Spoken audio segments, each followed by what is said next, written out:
হুট করে বাসার সবার মন চাইলো আজকে ডিনারটা বাইরে করা যাক। তো যেই কথা সেই কাজ, চলে গেলাম 888 বিস্ট্রো রেস্টুরেন্টে।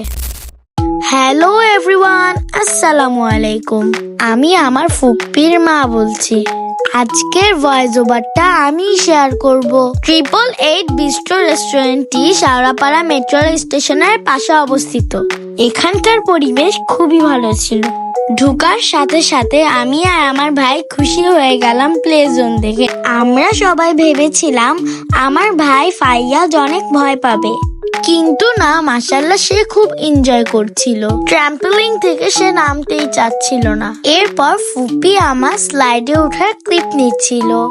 বেশি দুষ্টুমি করতে গিয়ে অবশ্য একটু ব্যথাও পেয়েছি।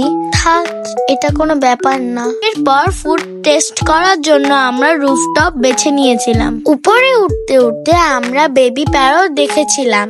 তারপর হঠাৎ করে দেখি আমার ছোট্ট ভাইটা মাছদেরকেও শেখাচ্ছে কিভাবে দুষ্টুমি করতে হয়। তার ফিশ এতই পছন্দ যে তাকে অ্যাকোরিয়ামের কাছ থেকে সরানোই যাচ্ছিল না। তো কি আর করার, যেহেতু ওকে আনাই যাচ্ছিল না, তাই পালাক্রমে আমরা সবাই তার সঙ্গী হচ্ছিলাম। এরপর আমাদের অর্ডার করা খাবারগুলো চলে আসলো। আমাদের মেনুতে ছিল Thai soup, mixed fried rice, mixed vegetable and chicken fry. তবে তাদের কিচেন ক্লোজ হয়ে যাওয়ার কারণে তাদের মেনুর মজার অন্যান্য ফুডগুলো ট্রাই করতে পারিনি।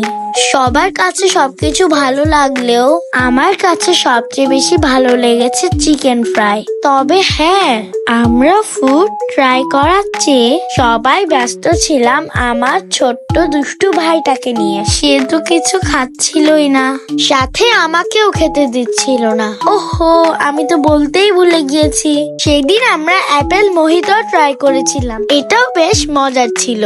আমার মনটা খারাপ ছিল ক্লোজিং টাইমে যাওয়ার কারণে আমি প্লে জোনে বেশি সময় খেলতে পারিনি। তবে আমি আবার যেতে চাই, কারণ সবকিছু মিলিয়ে আমার এবং আমার ছোট ভাইটির অনেক ভালো লেগেছে। আপনারাও চাইলে ছোট বেবিদেরকে নিয়ে চলে আসতে পারেন 888 বিস্ট্রো রেস্টুরেন্টে। আমার ভয়েস ওভার করা ভিডিওটি আপনাদের কেমন লেগেছে তা কমেন্ট সেকশনে বলতে ভুলবেন না। তো সবাই খুব বেশি ভালো থাকবেন এবং আমাদের জন্য দোয়া করবেন। আজকের জন্য এতটুকুই। আল্লাহ হাফেজ।